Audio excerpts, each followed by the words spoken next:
नमस्कार। BEd second year third paper और हम लोग बात कर रहे थे पाठ्य सहगामी क्रियाएं।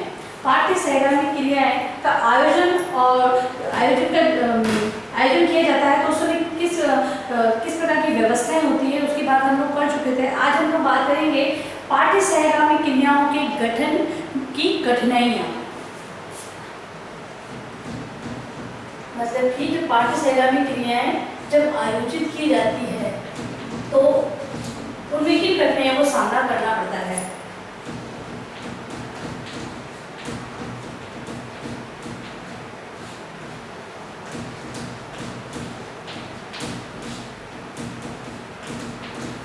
कठिनाइयाँ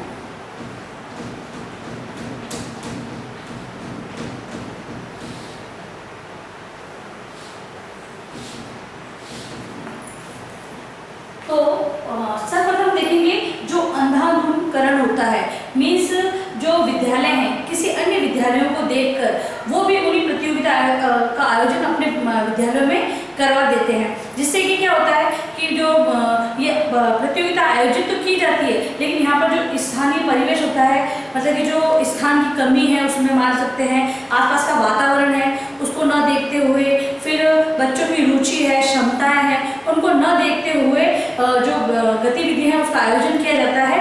तो उससे क्या होता है कि जो प्रतियोगिता आयोजित तो की जाती है लेकिन वो सफल नहीं हो पाती है। तो पहला क्या है,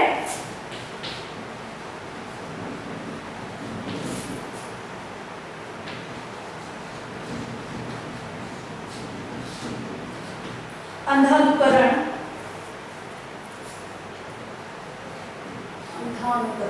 मतलब कि किसी को देखकर आयोजित की जाना। फिर दूसरी है समय सारणी। समय सारणी में कम महत्व।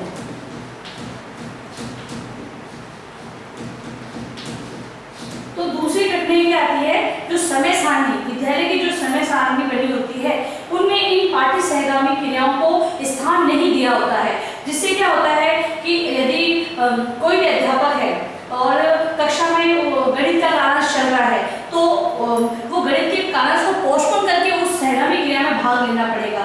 तो जो समय सारणी निर्माण होता है उसके अंदर में पाठ्य सहगामी क्रियाओं को स्थान देना आवश्यक होता है और विद्यालयों में ऐसा पाया नहीं जाता है। तो इसी कारण क्या होता है, जो इनके आयोजन या इनके गठन में परेशानियों का सामना करना पड़ता है। नेक्स्ट है अध्यापकों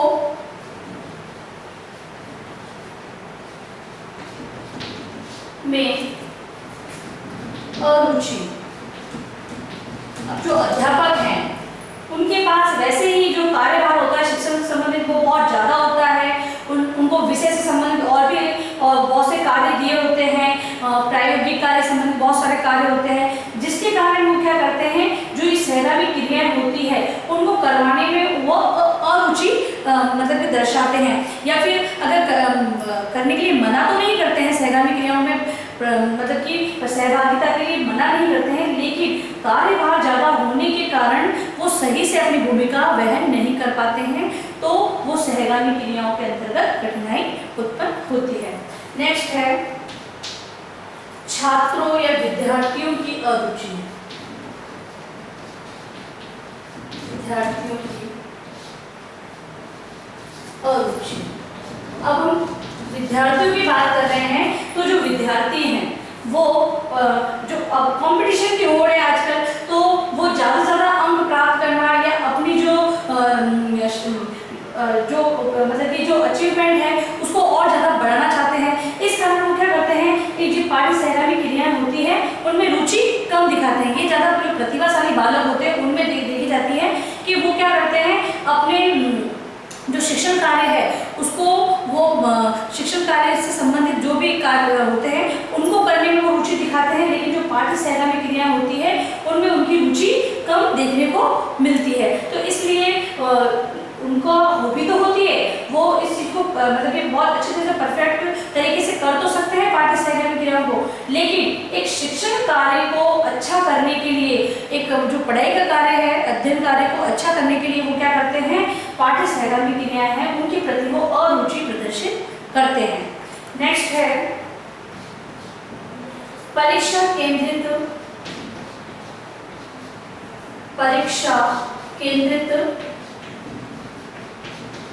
प्रणाली। आजकल सभी जो प्रतियोगिताएं हो रही है शिक्षा से संबंधित, शैक्षिक गतिविधियों से संबंधित, वहां पर क्या होती है, एक परीक्षा से संबंधित, मतलब कि एक क्या कहेंगे कि वो किसी भी कोई भी कार्य है वो परीक्षा के माध्यम से करवाया जा रहा है। कंपटीशन का कार्य हो या शिक्षण का कार्य हो तो परीक्षा के माध्यम से करवाया जा रहा है। तो इस कारण क्या करते हैं वो लोग, केवल अपने जो पाठ्यक्रम से संबंधित है उसी पर ध्यान देते हैं, क्योंकि उनको उसी में नंबर लाकर आगे बढ़ना होता है। तो इस कारण वो पाठ्य सहगम बालक है, जो छात्र हैं, वो परीक्षा प्रणाली पे ज़्यादा ध्यान देते हैं, मतलब कि पाठ्य सहगामी क्रियाओं पर वो ध्यान नहीं देते हैं। नेक्स्ट है अधिकारियों का असहयोगात्मक व्यवहार। अधिकारियों का असहयोगात्मक व्यवहार।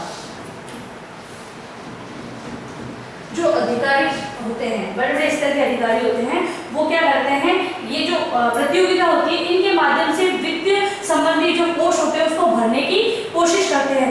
वो जो सहगामी क्रियाएं हैं उनकी तरफ उनका ध्यान नहीं होता है, उनसे जो प्राप्त होने वाला धन है उसको इकट्ठे करने की कोशिश वो करते हैं। तो इस कारण क्या होता है, बच्चे शिक्षक है वो भी पीछे हटते हैं, क्योंकि धन की जब बात आती है तो बच्चे भी पार्टिसिपेट करने में रुचि नहीं लेते हैं। और जो शिक्षक है यदि कोई पार्टिसिपेट नहीं करेगा तो वो किस प्रकार आके बच्चों को मतलब कि मोटिवेट करेंगे कि आप प्रतियोगिता में भाग लो।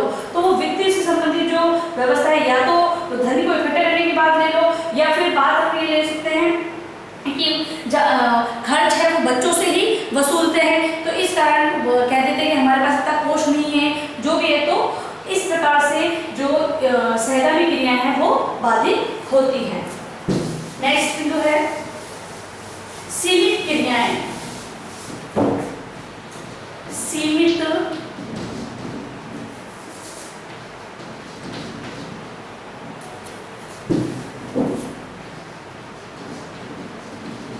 सीमित क्रियाएं।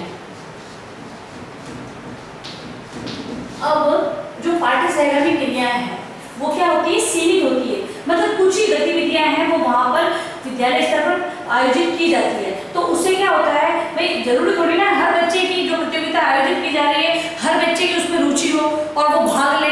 अगर रुचि है, अगर रुचि होगी तो बच्चा अच्छा प्रेजेंटेशन करेगा ना, लेकिन अगर रुचि नहीं है, क्रियाएं सीमित है और बच्चे की उनमें रुचि नहीं है, तो वैसे ही जो सहगामी क्रियाएं हैं उनमें कठिनाई आएगी, क्योंकि बच्चे को जो कार्य नहीं आता है उससे करवाया जाएगा तो उसको पहले सिखाने की आवश्यकता होगी।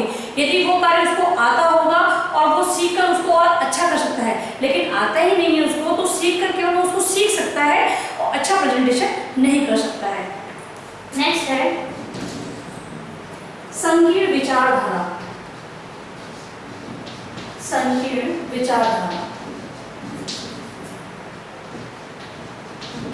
और संकीर्ण विचारधारा में या तो हम अध्यापक की बात ले सकते हैं। जब अध्यापक अरुचि दिखा रहे हैं तो उनकी विचारधारा संकीर्ण ही होगी, क्योंकि उनको ये रहेगा कि अगर मैं शिक्षण का कार्य तो मुझे करवाना ही है, उससे संबंधित और भी गतिविधियां हैं शिक्षण संबंधित वो भी करवानी है, फिर यदि मुझे पाठ्य सहगामी क्रियाएं भी करवानी है तो वो अपनी अरुचि के कारण वो संकीर्ण विचारधारा रखता है कि भाई ये प्रतियोगिता में क्या भाग लेना है, इसमें वो प्रैक्टिस करवाना ही छोड़ दे, वो प्रैक्टिस भी नहीं करवाते हैं। तो इस प्रकार अध्यापक अपने विचारों को संकीर्ण रखता है। फिर अभिभावक की बात करें तो अभिभावक है वो केवल अपने बच्चे को रैंक से संबंधित, यानी कक्षा में कौन सा स्थान आया है, विद्यालय स्तर पर, जिला स्तर पर, राज्य स्तर पर, वो अपने स्थान, बालक का जो स्थान है उसी के बारे में ध्यान रखता है, उसकी जो शैक्षिक निष्पत्ति है उसी के ओर वो ध्यान देते हैं। शैक्षिक गतिविधियां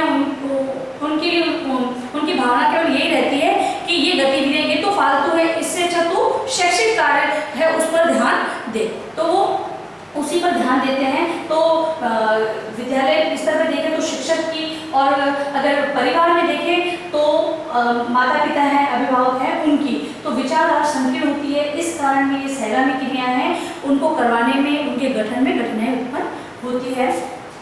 लास्ट है अध्यापक प्रशिक्षण संस्थाएं, अध्यापक प्रशिक्षण संस्थाएं। अब अध्यापक प्रशिक्षण संस्थाएं मतलब कि जो अध्यापक को प्रशिक्षण देते हैं वहां पर संस्थाओं में जो प्रायोगिक कार्य होता है उसके अंतर्गत जो शैक्षिक गतिविधियां हैं जैसे कि SUW कैंप हो गए, सांस्कृतिक कार्यक्रम हो गए, जो संस्कृत सप्ताह होता है वो हो गए, इस प्रकार के जो सामुदायिक कार्य होते हैं वो वैसी प्रतियोगिता भी होती है वहाँ पर। लेकिन जो कॉलेज वाले हैं वो उनको करवाते नहीं है। तो इस कारण क्या होता है क्योंकि प्रशिक्षण के दौरान अगर यदि उनको ये सब चीजें सिखाई जाएगी तो वो स्कूलों में भी जाकर पाठ्य सहगामी क्रियाओं को करेंगे। यदि वो खुद ही संस्थान जो होते हैं वो नहीं करवाते हैं, इस कारण से ये समस्याएं उत्पन्न होती है। ऐसा नहीं है कि सारे संस्थान हैं जो ये प्रतियोगिता नहीं करवाते हैं, बहुत से संस्थान हैं वो करवाते हैं, लेकिन कुछ एक संस्थान ऐसे होते हैं जो प्रतियोगिता नहीं करवाते हैं, तो उससे भी पाठ्य सहगामी क्रियाएं हैं वो करवाने में कठिनाई उत्पन्न होती है। अब हम देखेंगे जो पाठ्य सहगामी क्रियाएं हैं वो किन किन प्रकार की होती है। तो पाठ्य सहगामी क्रियाओं के प्रकार, अब हम बार बात कर रहे हैं प्रतियोगिता, पाठ्य सहगामी क्रियाएं, तो वो है क्या, ये क्या होती है, पाठ्य सहगामी क्रियाओं से क्या मतलब है, मतलब कौन कौन सी क्रियाएं जो पाठ्य सहगामी क्रियाओं के अंतर्गत आती है। तो सबसे पहले हम लोग लेते हैं साहित्यिक क्रियाएं। साहित्यिक क्रियाएं, अब जो साहित्यिक क्रियाएं हैं वो बालक के आत्म प्रदर्शन को बतलाती है, बालक का आत्म प्रदर्शन, मतलब इसके अंदर बालक अपने स्वयं को किस प्रकार प्रदर्शित कर सकता है। वो हो सकता है कि किसके माध्यम से, गोष्ठी, कवि सम्मेलन,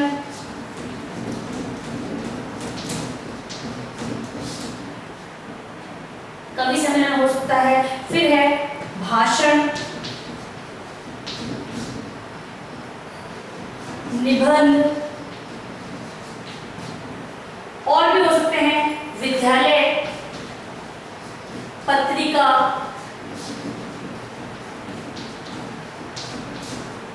इसके अलावा साहित्यिक परिषद, साहित्य परिषद या भाषा परिषद,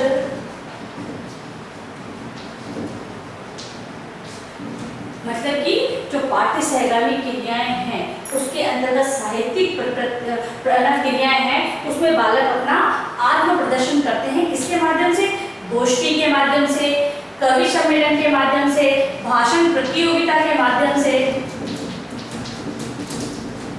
और निबंध प्रतियोगिता के माध्यम से और विद्यालय पत्रिका। अब इन चीजों के बारे में तो हम लोगों ने सुन रखा है। विद्यालय पत्रिका मतलब कि जो वर्ष के अंतर्गत एक जो पत्रिका विद्यालय द्वारा प्रकाशित होती है उसमें यदि बालक साहित्य संबंधी कोई भी लेख हो सकता है, अपने द्वारा रचित कोई कविता हो सकती है, कोई भी अनमोल वचन हो सकते हैं, किसी भी प्रकार की कोई भी चीज है वो अपनी पत्रिका के अंतर्गत प्रकाशित कर सकता है। फिर है साहित्य परिषद और भाषा परिषद। इसके अंतर्गत साहित्य परिषद जो कमेटी होती है, परिषद बनाई गई है, उसके अंतर्गत समय समय पर जो विद्यार्थी हैं जो रुचि रखता है वो अपनी कविता है, कुछ निबंध हो सकता है, निबंध से संबंधित है, मतलब कि कोई भी नया टेट चल रहा है उससे संबंधित कोई भी निबंध, कोई रचना कर सकता है और फिर इनके द्वारा उसे प्रकाशित करवा सकता है। तो अपना आत्म प्रदर्शन इनके माध्यम से एक विद्यार्थी कर सकता है। अब हम लिखेंगे गृह कार्य प्रश्न,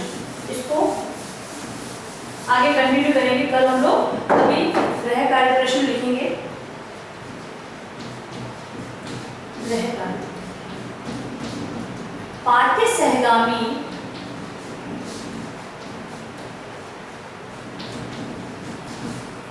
क्रियाओं, पाठ्य सहगामी क्रियाओं के गठन में कौन कौन सी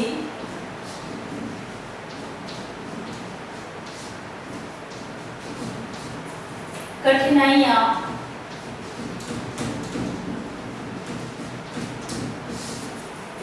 आती है।